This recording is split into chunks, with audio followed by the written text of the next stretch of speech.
கிறிஸ்துவில் என் அன்புக்குரிய சகோதர சகோதரிகளே, இந்த உலகில் அதிகமாக தேடப்படக்கூடிய, எல்லாரும் விரும்பி தேடக்கூடிய ஒரு பொருள் எதுவாக இருக்கும்? அமைதி தான். நாமும் கூட இந்த நாளில் புதுமை வழங்கக்கூடிய இந்த பூண்டி அன்னையினுடைய திருத்தலத்திலே திருப்பலியிலே பங்கேற்று கொண்டிருக்கிறோம், ஜெபிக்கிறோம். எதற்காக என்று சொன்னால், எல்லாருடைய உள்ளத்திலும் அமைதி நிறைய வேண்டும், நாங்கள் மகிழ்ச்சியோடு வாழ வேண்டும் என்ற உணர்வோடு தான் இந்த ஆலயத்திலே நாம் எல்லோருமே கூடி வந்திருக்கிறோம். ஆக இந்த நிலையில் அன்னை மரியாள் அமைதியின் அரசியாக இருக்கிறார் என்ற ஒரு சிந்தனையின் அடிப்படையில் சிந்திக்க உங்களை அன்போடு அழைக்கின்றேன். அன்புக்குரியவர்களே, ஒரு அரசன் ஒரு பெரிய மாளிகை கட்ட விரும்பினார். கட்டிட வேலைகள் எல்லாம் நடந்து கொண்டிருந்தது. திடீரென்று அவனுடைய உள்ளத்திலே ஒரு யோசனை கிளம்பியது. என் வீட்டிற்குள் அடியெடுத்து வைக்கின்ற பொழுதே உள்ளே நுழையக்கூடியவர் ஒரு அமைதியை உணர வேண்டும் என்று சிந்தித்து மக்களுக்கு ஒரு போட்டியை அறிவித்தார். அமைதியை வெளிப்படுத்தக்கூடிய ஓவியத்தை யார் வரைந்து கொடுக்கிறார்களோ அவர்களுக்கு மிகப்பெரிய சன்மானத்தை நான் வழங்க இருக்கிறேன், விருப்பமுள்ளவர்கள் பங்கேற்கலாம் என்று சொல்லுகிறான். மக்கள் எல்லாரும் அதிகமான முயற்சி எடுக்கிறார்கள். சில மாதங்களுக்கு பிறகு மக்கள் அனுப்பிய படங்களில் 2 மட்டும் எடுத்து அவன் காட்சிப்படுத்துகிறான் மக்களின் முன்னிலையில். ஒரு படம் மிக அழகான மலையை சுட்டி காட்டுகிறது. பசுமையான மரங்கள் நிறைந்த அந்த மலை, அதன் அருகிலேயே ஓடக்கூடிய நீரோடையில் சில அதிர்வுகள் இருந்தாலும் அந்த மலையினுடைய அழகு அதில் பிம்பமாய் வெளிப்படுகின்றது. பார்ப்பதற்கே பிரமிப்பு ஊட்டக்கூடிய மகிழ்ச்சியான ஒரு சூழலை அந்த ஓவியன் படம் பிடித்து காட்டியிருக்கிறான். சுற்றிலும் பூக்கள் நிறைந்த செடிகள் மகிழ்ச்சியை வெளிப்படுத்தி கொண்டிருக்கின்றன.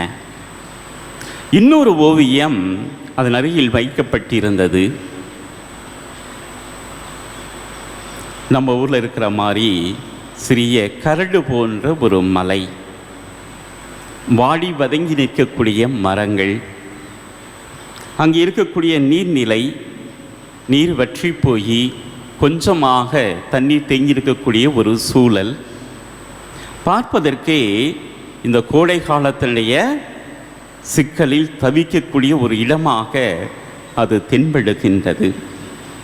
அப்போது அந்த சூழல் ஒரு கருமையான இருள் சூழ்ந்த ஒரு சூழலாக இருக்கிறது. மின்னக்கூடிய ஒரு மின்னல், பளிச்சிடுகின்ற ஒரு அமைப்பு. அந்த பளிச்சிடும் வெளிச்சத்தில் ஒரு தாய்க்குருவி தன் 2 குஞ்சுகளுக்கு உணவு ஊட்டி கொண்டிருக்கக்கூடிய ஒரு புகைப்படம். அரசன் இந்த 2வது படத்தை தன் அரண்மனையினுடைய வாயிலின் அருகில் வைக்க கட்டளையிடுகிறான். மக்கள் கேட்டார்கள், மகிழ்ச்சியான அழகு நிறைந்த பார்ப்பதற்கே ரம்மியமாய் இருக்கக்கூடிய இயற்கை காட்சியை நீர் வைக்காது, இந்த ஒரு படத்தை நீரேன் வைக்கிறேன், ஓவியத்தை வைக்கிறேன் என்று கேட்கிறார்கள். அரசன் சொன்னான், இருளும் துக்கமும் துயரமும் வேதனையும் நிறைந்த இடத்தில்தான் கடவுளுடைய அமைதி வாழ்வை கொடுப்பதாக இருக்கிறது. அந்த தாய் தன் 2 குஞ்சுகளுக்கு உணவூட்டக்கூடியதை அந்த மின்னல் பளிச்சிட்டு உலகிற்கு காட்டுகிறது. எவ்வளவு தூரம் வாழ்க்கை இருண்டு போயிருந்தாலும், இந்த மின்னல் அச்சத்தை ஊட்டக்கூடியதாக இருந்தாலும், அந்த தாய் பறவையினுடைய அளவற்ற அன்பை, அமைதியை வெளிப்படுத்துகிறது. அமைதியோடு உண்ணக்கூடிய அந்த குஞ்சுகளுடைய மகிழ்ச்சியை இந்த படம் வெளிப்படுத்துகிறது. ஆகவே தான் இந்த படத்தை நான் தேர்ந்தெடுத்திருக்கிறேன் என்று சொல்லலாம். இயேசுவில் அன்புக்குரியவர்களே, இந்த உலகிலே நமக்கு மகிழ்ச்சியை கொடுக்கக்கூடியவர் யார்? இந்த உலகில் அதிகமான தொகையை மகிழ்ச்சியையும் அமைதியும் பெறுவதற்காக நாம் செலவிட்டாலும் நாம் கொண்டிருக்கக்கூடிய ஒரு பொருளும் நமக்கு அமைதியை தருவதில்லை, மகிழ்ச்சியை தருவதில்லை. இதனால் தான் லேவியருக்கு எழுதிய திருமுகம் 26வது அதிகாரம் 6வது இறைவசனத்தில் கடவுள் சொல்லுகிறார், உன் நாட்டிற்கு நான் அமைதியை வழங்குகிறேன். எப்போது நீ என் நியமங்களை கடைப்பிடித்து ஓய்வு நாள் சட்டங்களை கடைப்பிடித்து கடவுளுக்கு அஞ்சி வாழ்வீர்களானால் உங்களுக்கு உன் நாட்டிற்கும் நான் அமைதியை வழங்குவேன். அன்புக்குரியவர்களே, ஆண்டவர் அமைதியினுடைய காரணகர்த்தாவாக இருக்கிறார். ஆகவே தான் எண்ணிக்கை நூல் 6ஆம் அதிகாரம் 22வது இறைவசனத்திலிருந்து 26வது இறைவசனம் வரை ஒவ்வொரு புத்தாண்டிலும் நாம் வாசிக்கக்கூடிய முதல் வாசக பகுதி. கடவுள் ஒருவர் மற்றவருக்கு எப்படிப்பட்ட ஆசீர்மொழிகளை வழங்க வேண்டும் என்று சொன்னால், ஆண்டவர் தாமே தம் திருமுகத்தை உன்பக்கம் திருப்பி உமக்கு அமைதி அருள்வாராக என்று ஆசீர்வதிக்கக்கூடிய முறையை பற்றி மோசே மிக அருமையாக எடுத்து எம்புகிறார் கடவுளுடைய வார்த்தையாக. அப்போ கடவுள்தான் நாம் கொண்டிருக்கக்கூடிய அமைதியினுடைய ஊற்றாக இருக்கக்கூடியவர். கலாத்தியருக்கு எழுதிய திருமுகத்தில் தூய பவுல் 5ஆம் அதிகாரம் 22, 23 வசனங்களிலே அழகாக குறிப்பிடுவார், அமைதி தூய ஆவியானவர் அருளக்கூடிய கொடைகளில் ஒன்றாக இருக்கிறது என்று. இப்படி கடவுள் அருளக்கூடிய அமைதியை வாரி வழங்கக்கூடியவராக, அதற்கெல்லாம் அன்னையாக அரசியாக நம் அன்னை மரியாள் இருக்கிறார் என்பதை பற்றி சிந்தித்து பார்க்க நாம் முற்படுகின்றோம். அன்புக்குரியவர்களே, 1962வது ஆண்டில் எல் சல்வதோர் நாட்டினுடைய கிழக்கு பகுதியில் சான் மியோல் என்ற ஒரு சிறிய ஊரில் மக்கள் ஒரு பெட்டியை கண்டுபிடிக்கிறார்கள். அந்த பெட்டியை திறப்பதற்கு அவர்கள் முற்படுகிறார்கள். திறக்க முடியல. முயற்சிகள் எல்லாம் தோய்த்து போன நிலையில் இந்த பெட்டியை அரசு அதிகாரிகளிடம் கொடுத்து விடுவோம் என்பதற்காக ஒரு கழுதையின் மீது ஏற்றி கொண்டு போய் கொண்டிருக்கிறார்கள். அந்த ஊரில் இருந்த கத்தோலிக்க ஆலயத்தின் முன்பு அந்த கழுதை நின்று விடுகிறது. அதற்கு பிறகு அது நகலவில்லை. அவர்கள் எத்தனை முயற்சி எடுத்தாலும் எல்லா முயற்சிகளும் தொய்த்து போகின்ற நிலையில் அவர்கள் அந்த பெட்டியை மீண்டுமாக திறப்பதற்கு முற்படுகிறார்கள். அந்த பெட்டியானது மிக எளிதாக திறந்து விடுகிறது. அவர்களுக்கெல்லாம் மகிழ்ச்சி, உள்ளே என்ன பொக்கிஷம் இருக்குமோ என்று. அங்கே இருந்தது அன்னையினுடைய ஒரு படம். அன்னை குழந்தை இயேசுவை கரங்களில் ஏந்தியவராக அந்த ஓவியம் வரையப்பட்டு இருந்தது. அன்புக்குரியவர்களே, இதே நகர் சில ஆண்டுகளில் புகழ்பெற்ற நகரமாக மாறுகிறது. இந்த படம் அந்த ஆலயத்தை வந்து சேர்ந்த நாளில் இருந்து அந்த ஊரில் இருந்த கலவரங்கள், பிரச்சனைகள் ஓய்ந்தன. மக்கள் வன்முறையை விட்டு அமைதி வழிக்கு திரும்புகிறார்கள். அமைதி நிலவக்கூடிய நிலையில் அந்த ஆலயத்திற்கு அவர்கள் அன்னை மரியாள் அமைதியின் அரசி என்று பெயரிட்டு இந்த கருத்தாக்கத்தை வெளிப்படுத்துகிறார்கள். இன்று அந்த ஆலயம் ஒரு கத்தீட்ரலாக, ஒரு பெருங்கோயிலாக இன்று விளங்குகிறது. அன்னை அமைதியின் அரசியாக இருக்கிறார் என்று சான்று பகர்கிறது. நம்முடைய சிரோ மலபார் ரீதியில் திருவனந்தபுரத்திலும் கூட அன்னை மரியாள் அமைதியின் அரசி என்ற ஒரு பெயரை கொண்ட ஒரு திருத்தலம் இருக்கிறது. இவையெல்லாம் அன்னையினுடைய புகழை சாற்றக்கூடியவையாக இருக்கின்றன.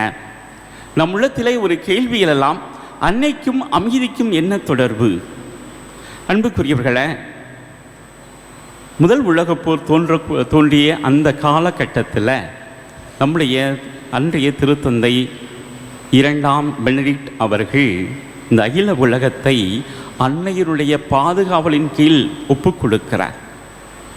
ஆகவே தான் 1917ஆம் ஆண்டு பாத்திமா நகரிலே காட்சியளித்த அந்த அன்னை மரியாள் அமைதிக்காக ஜெபிப்பதற்கு தன் பிள்ளைகளை அழைக்கின்றார்.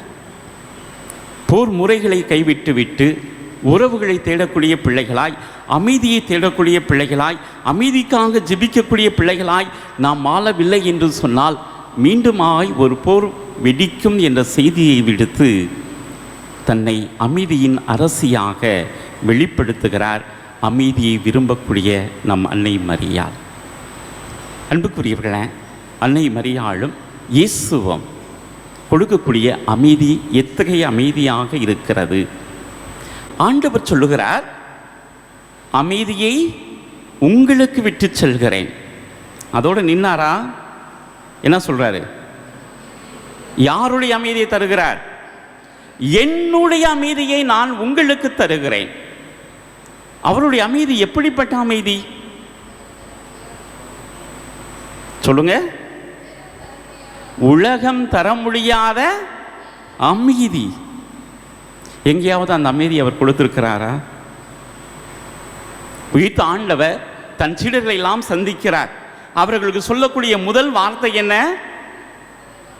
உங்களுக்கு அமைதி உரித்தாகுக, உங்களுக்கு அமைதி உரித்தாகுக. உங்கள் மனங்களில் இருக்கக்கூடிய சஞ்சலங்களும் கவலைகளும் வேதனைகளும் உங்களிடமிருந்து அகன்று போகட்டும். அது மட்டுமல்ல, உங்களுடைய உள்ளத்தில் நீங்கள் எதிர்பார்க்கக்கூடிய எல்லா நற்காரியங்களும் நடந்து உங்களுக்கு அமைதி நிலவட்டும். இயேசு தோன்றிய பொழுது அந்த சீடருடைய மனநிலை எப்படிப்பட்டதாக இருக்கும்? ஐயோ, இந்த இயேசுவை நான் காட்டி கொடுத்தேன், இந்த இயேசுவை நான் புறந்தள்ளிட்டு ஓடி போயிட்டேன், இவரை நான் அவருடைய சீடன் நான் இல்லை என்று சொல்லி நான் அவரை புறக்கணித்து இருக்கிறேன், இவரை யாருன்னே எனக்கு தெரியாதுன்னு சொல்லி இருக்கிறேன், இவருக்கு பின்னால் நான் போனேன், எனக்கு ஒரு பிரச்சனை வரும்னு நான் யோசித்தேன், அதனால் இவரை விட்டு பல மைல் தூரம் நான் ஓடி போய் விட்டேன்.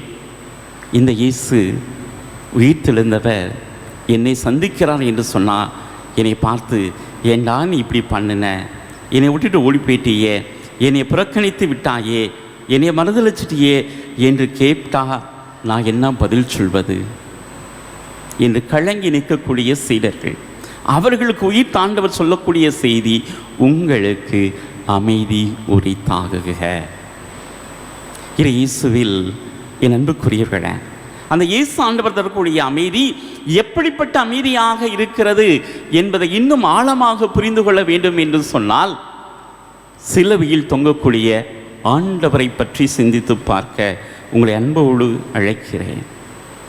ஒருவேளை நீங்களும் நானும் இந்த மாதிரி ஒரு வாய்ப்பு கிடைச்சு இந்த உலகத்தினுடைய பாவங்களுக்காக சிலுவையில் தொங்க வேண்டும் என்று சொன்னால் நம்ம மனசு எவ்வளவு பாடுபட்டு இருக்கும். ஐயோ அப்பா, நீ இப்படிலாம் என்னை கஷ்டப்படுத்தணுமா, இப்படிலாம் எனக்கு வேதனையை கொடுத்து இந்த உலகத்தை மீட்பதற்கு என்னை ஒரு கருவியாக பயன்படுத்தி இருக்க வேண்டுமா? பல நேரங்களில் இதைவிட மோசமாக கூட நம்ம பேசி இருக்கலாம். இயேசுவிடம் வலுக்குறைவு இருந்தது. அவர் புலம்புகிறார், இல்லை என்று சொல்லவில்லை, வேதனைப்படுகிறார். உடல் வலி எந்த அளவுக்கு அதிகமாக இருந்தது என்று சொன்னால், அவருடைய இரத்தம் தண்ணீரும் இரத்தமுமாக பிரியக்கூடிய அளவிற்கு அவருடைய உடலில் அவ்வளவு வேதனைகளை அவர் சுமந்திருக்கிறார். எந்த ஒரு மனிதன் கொடிய துயரத்திற்கு வேதனைக்கு உள்ளாக்கப்படுகிறானோ, அவனுடைய நரம்புகளை எல்லாம் புடைத்து அவன் இந்த நரம்புகளில் அதிகமான வேதனையை அனுபவிக்கிறானோ, அவனுடைய இரத்தம்தான் தண்ணீரும் இரத்தமும் தனியாக பிரிந்து நிற்கும் என்பது மருத்துவ உலகம் சொல்லக்கூடிய உண்மை. அவ்வளவு வேதனைகளுக்கு மத்தியில் ஆண்டவர் இயேசு தொங்கிக் கொண்டிருக்கிறார். காண்போர் அவரை சபிக்கிறார்கள், ஏளனம் செய்கிறார்கள், அவமானம். ஆனால் ஆண்டவருடைய உள்ளத்தில் பாருங்க, கடைசியாக அவர் உயிர் தன்னை விட்டு பிரிய போகிறது. இந்த உலகில் என்னோடு வாழக்கூடிய எந்த மனிதன் மீதும் எனக்கு கசப்பு உணர்வு இல்லை, வருத்தம் இல்லை, கோபம் இல்லை என்பதை தெளிவுபடுத்தக்கூடிய இயேசு ஆண்டவர் என்ன சொல்றாரு? தந்தையே, இவர்கள் செய்வது அறியாது செய்கிறார்கள், இவர்களை மன்னியும். செய்வது அறியாத அவர்கள் செய்கிறார்கள். இயேசுடைய பார்வை அப்படிப்பட்ட பார்வையாக இருந்தது. இந்த மனிதர்கள் செய்யக்கூடிய காரியம் அவர்கள் திட்டமிட்டே செய்யக்கூடிய காரியமாக இருந்தாலும் அந்த காரியம் அவர்கள் அறியாமையில் செய்யக்கூடிய காரியமாக இருக்கிறது என்பது மட்டுமல்ல, ஆண்டவர் இயேசு ஒரு காரியத்தை மறைமுகமாக சுட்டி காட்டுகிறார். எல்லா மனிதர்களும் நன்மையானவர்களாக நல்லவர்களாகத்தான் இருக்கிறார்கள். எல்லா மனிதர்கள் சொல்லக்கூடிய வார்த்தைகளும் அவருடைய நன்மைத்தனத்தினுடைய வெளிப்பாடாக இருக்கின்றது. ஒரு சில மனிதர்கள் நேர்நிலையான சிந்தனைகளோடு நன்மனிதர்களாக இருப்பதால் அவருடைய வார்த்தைகள் நமக்கு இனிமையானவையாக இருக்கின்றன. ஒரு சில மனிதர்கள் தங்களுக்குள் நன்மைத்தனம் குறைந்து இருப்பதால் அவர்கள் வெளிப்படுத்தக்கூடிய அதிகபட்சமாக அவர்கள் நன்மைத்தனத்தை வெளிப்படுத்தக்கூடிய வார்த்தைகள் நம்முடைய பார்வையில் கடினமான வார்த்தைகளாக, கோபத்தை உருவாக்கக்கூடிய வார்த்தைகளாக, நம்மை அவமானப்படுத்தக்கூடிய வார்த்தைகளாக இருக்கின்றன. ஆகவே இயேசு அவர்களை பண்பொழுக பார்க்கிறார், அவர்களை மன்னிக்கிறார். இது இயேசுவில் என் அன்புக்குரியவர்களே, இதுதான் இயேசு ஆண்டவர் தரக்கூடிய அமைதி. ஒரு போர் சூழலில் அதனுடைய பாதிப்புகளை சிக்கி தவிக்கக்கூடிய நாம், இந்த தலைவர்கள்லாம் அமைதியாக அவை வாழ்க்கையை அவை நாட்டை அவையும் பார்த்துட்டு போனால் நமக்கு ஏன் இவ்வளவு பிரச்சனை, நம்ம கிச்சனில் கேஸ் தட்டுப்பாடு ஏன் வரப்போகிறது என்று சிந்திக்கக்கூடிய நாம் இந்த உலகம் தரக்கூடிய அமைதியை போன்று சிந்திக்கக்கூடியவர்களாக அல்ல. இந்த உலகம் தரக்கூடிய அமைதி எப்படிப்பட்ட அமைதி? நான் பெரியவனாக இருந்து சொல்லக்கூடிய காரியங்களெல்லாம் நீங்கள் கேட்டுக்கொண்டு அமைதியாக சென்றால் அதுதான் இந்த உலகம் தரக்கூடிய அமைதியாக இருக்கும்.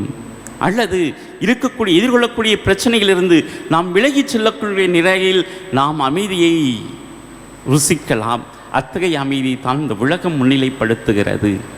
அல்லது நாம் பிரச்சனைகளில் இருந்து ஒதுங்கிக் கொள்ளக்கூடிய நிலையில் நாம் சந்திக்கக்கூடிய ஒரு வகையான அப்பா நான் தப்பிச்சிட்டேன், எனக்கு பிரச்சனை இல்லை அப்படின்னு ஒதுங்கிக் கொள்ளக்கூடிய மனநிலையை பல நேரங்களில் இந்த உலகம் அமைதியாக படம் பிடித்து காட்டுகிறது. ஆனால் ஆண்டவர் இயேசு சுட்டி காட்டக்கூடிய அமைதி இதுவல்ல. ஆண்டவரும் அன்னை மரியாளும் சுட்டி காட்டக்கூடிய அமைதி இதுவல்ல. சிலுவை மரத்தடியில் நிற்கக்கூடிய அன்னை மரியாள், உயிரற்ற தன் மகனுடைய உடலை தன் மடியில் சுமந்து கொண்டிருக்கக்கூடிய அந்த தாய் எவ்வளவு வேதனைகளை அனுபவித்திருப்பார் என்று சிந்தித்து பார்க்க முடிகிறது. ஆனால் அந்த மரியா எந்த மனிதனையும் சபிக்கவில்லை, எந்த மனிதன் மீதும் பாடும் பழியை போடவில்லை, எந்த மனிதனையும் கோபத்தோடு பார்க்கல. தன் மகன் உயிரற்ற நிலையில் இருந்தாலும் இதற்கு காரணமல்லமானவர்கள் எல்லாம் ஒன்றுமில்லாமல் போகட்டும் என்று சொல்லக்கூடிய அளவிற்கு நம்முடைய பலவீனம் நம்மை அழுத்தக்கூடிய ஒரு சூழலில் நாம் இருந்தாலும் நாம் பெருமையோடு பார்க்கக்கூடிய அமைதியின் அரசியான அன்னை மரியாள் அதையெல்லாம் அமைதியோடு ஏற்றுக்கொண்டார். எல்லா மனிதர்களையும் அவர் அன்பொழுகத்தான் பார்த்தார். ஆகவே தான் அந்த படை வீரர்களை பற்றி, அந்த இருக்கக்கூடிய தலைவர்களை பற்றி அன்னை மரியாள் என்ன செய்தார், என்ன சொன்னார் தெரியாது.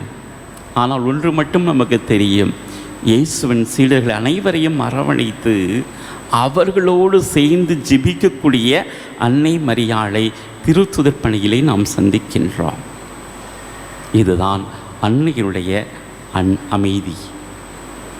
அன்புக்குரியவர்களே, நான் அமைதியை அனுபவிக்க வேண்டும் என்று சொன்னால், இயேசு தரக்கூடிய அமைதியை நாம் ஏற்றுக்கொள்ள வேண்டும் என்று சொன்னால், இந்த உலகில் இருக்கக்கூடிய எல்லா மனிதர்களையும் நல்லவர்களாக பார்க்கக்கூடிய மனநிலை நம்மிடம் இருக்க வேண்டும். அவருடைய பலவீனங்களை கடந்து அவர்கள் எவ்வளவு தூரம் உச்சபட்ச நல்ல விஷயத்தை அவங்களால செஞ்சிருக்கிறாங்க அதை நாம் ஏற்றுக்கொள்ளக்கூடிய மனநிலையோடு வாழ வேண்டும். அவருடைய செயல்பாடுகள் நமக்கு எதிரானவையாக இருந்தாலும் அதை அன்பொழுக பார்க்கக்கூடிய அன்னை மரியாள், அக்கறையோடு செயல்படக்கூடிய அன்னை மரியாளை போன்று பிறர் நலனில் அக்கறை கொண்ட பிள்ளைகளாக, மன்னிக்கக்கூடிய பிள்ளைகளாக, அவர்களை ஏற்றுக்கொள்ளக்கூடிய பிள்ளைகளாக நாம் வாழ்கின்ற பொழுதுதான் அந்த ஆழமான அமைதியை நம்மால் ருசிக்க முடியும்.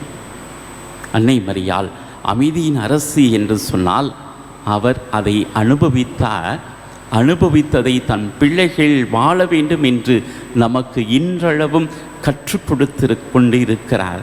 இந்த உலகம் அமைதியில் திகழ வேண்டும் என்பதற்காக காட்சி கொடுக்கக்கூடிய அன்னை மரியாள் அமைதிக்கான வழியை தேடுவதற்கு நமக்கு இன்றைய நாளிலும் அழைப்பு கொடுக்கிறார். அன்புக்குரியவர்களே, நான் பழி வாங்கக்கூடிய உணர்வோடும் எதிர்த்து நிற்கக்கூடிய வலிமையோடும் நான் செயல்பட்டே ஆக வேண்டும் என்று சொல்கின்ற பொழுது கடவுள் நம்மிடமிருந்து தூரமாய் போய்விடுகிறார். காரணம், அமைதி எங்கே இருக்கிறதோ அங்குதான் கடவுளும் இருப்பார். வெறுப்பும் பகைமை உணர்வும் பழி வாங்கக்கூடிய உணர்வும் அடுத்தவருடைய நலனில் அக்கறையற்ற தன்மையும் நாம் கொண்டிருக்கின்ற பொழுது நம் கடவுளும் அன்னை மரியாளும் நம்மிடமிருந்து தூரே நிற்கிறார்கள். தூரத்தில் நிற்கக்கூடியவர்களை நாம் அருகில் கொண்டு வர வேண்டும் என்று சொன்னார். நாம் அவர்களுக்கு அருகில் செல்ல வேண்டும் என்று சொன்னார். அவர்களை நம் தாயாக, நம் கடவுளாக நாம் உரிமை கொண்டாட வேண்டும் என்று சொன்னால் அமைதியை தேடக்கூடிய பிள்ளைகளாய் வாழ்வதற்கு இந்த நாளிலே அழைப்பை பெற்றிருக்கிறோம். இந்த அமைதி நம்மை இழப்பதன் வழியாக அடுத்தவரிடம் இருக்கக்கூடிய நல்லதை பார்க்கக்கூடிய நிலையில் அடுத்தவருடைய பலவீனங்களை ஏற்றுக்கொள்ளக்கூடிய மனிதர்களாக, அவர்கள் செய்யக்கூடிய தவறுகளை மன்னிக்கக்கூடியவர்களாக, அவர்களுக்காக கடவுளிடம் பரிந்து பேசக்கூடிய பிள்ளைகளாய் நாம் மாறுகின்ற பொழுதுதான் அந்த அமைதியை நாம் நிறைவாக பெற முடியும் என்பதை அமைதியின் அரசியான அன்னை மரியாள் நமக்கும் கற்றுத்தருகிறார். அந்த அன்னை மரியாளோடு சேர்ந்து பயணிக்கக்கூடிய நாம் நம்முடைய மனதில் இருக்கக்கூடிய கசப்பான உணர்வுகள், வேதனைகள், கஷ்டங்கள், எத்தனை நாளைக்கு தான் இவற்றையெல்லாம் நாம் தூக்கிக்கொண்டே போய்கொண்டிருக்க போகிறோம்? அதை ஒரு நாளைக்காவது இறக்கி வைக்க நாம் முற்படுகின்ற பொழுதுதான் அமைதியின் அரசி அன்னை மரியாள் என்பதை கொண்டாடத் தொடங்குகிறோம். அவர் தரக்கூடிய அமைதியையும் நம் வாழ்வில் அனுபவிக்க தொடங்குகிறோம் என்பதை உணர்ந்தவர்களாக தொடர்ந்து இப்பலியிலே பங்கேற்போம்.